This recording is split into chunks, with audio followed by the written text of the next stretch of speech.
સુરત શહેરના ward number 18માં ચૂંટણી પ્રચાર દરમિયાન આમ આદમી પાર્ટી અને ભાજપ વચ્ચે તંગ સ્થિતિ સર્જાઈ છે।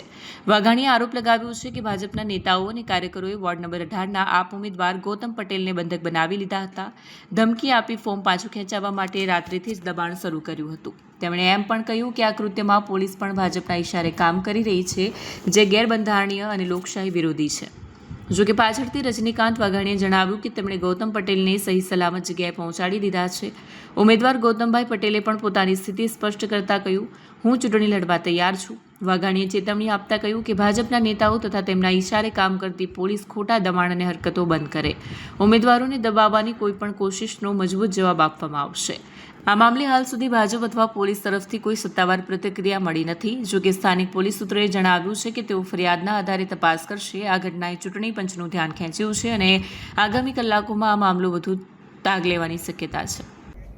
નમસ્કાર, હું રજનીકાંત વાઘાણી, સુરત લોકસભા પ્રમુખ, આમ આદમી પાર્ટી।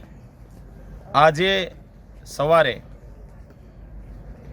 અમારા સુરત મહાનગરપાલિકાના વોર્ડ નંબર 18ના ઉમેદવાર ગૌતમભાઈ પટેલને ભાજપના લોકોએ ગઈકાલે રાતથી બંધક બનાવી દીધા હતા। એટલે કે એમને રીતસરનું એમનું અપહરણ કરી એમની મરજી વિરુદ્ધ અજ્ઞાત જગ્યાએ લઈ ગયા હતા।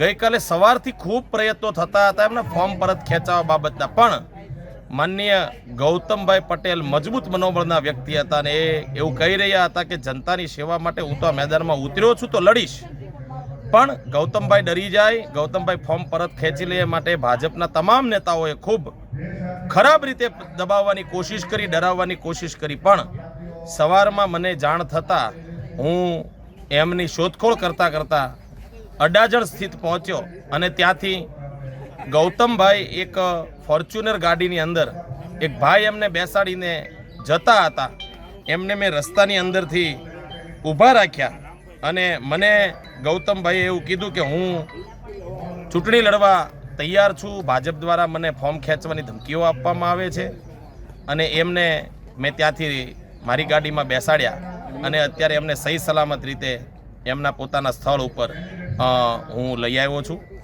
અત્યારે આમ આદમી પાર્ટીનો કાર્યક્રમ ચાલી રહ્યો છે, એમાં અમારા ઉમેદવાર ગૌતમભાઈ પોતે પણ હાજર છે।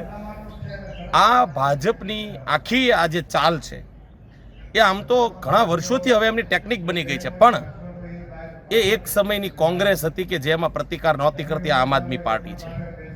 આમ આદમી પાર્ટી કંઈ દબાશે નહીં, ડરશે નહીં અને તાકાતથી અમે જવાબ આપીશું। એટલે ભાજપના નેતાઓને એના ઈશારે કામ કરતી પોલીસને મારે કહેવાનું છે કે તમે ભાજપના નેતાના ઈશારે ખોટા ધંધા કરવાનું બંધ કરી દો, અમારા ઉમેદવારોને દબાવવાનું બંધ કરી દો। પોલીસ તરીકે તમારી ડ્યુટી અને ફરજ છે, નિભાવો અને સારું કામ કરશો તો અમે સલામ કરીશું તમારી ડ્યુટીને। પણ તમે ટોમી બની કમરે પહેરવાના પટ્ટા જો ગળામાં ઘાલીને આટા મારશો તો અમે એનો જવાબ આપીશું। અમને કાયદા કાનૂન આવડે છે, અમારા કોઈ પણ ઉમેદવારોને દબાવવાની કોશિશ કરી છે તો આમ આદમી પાર્ટી મજબૂતાઈથી એનો જવાબ આપશે।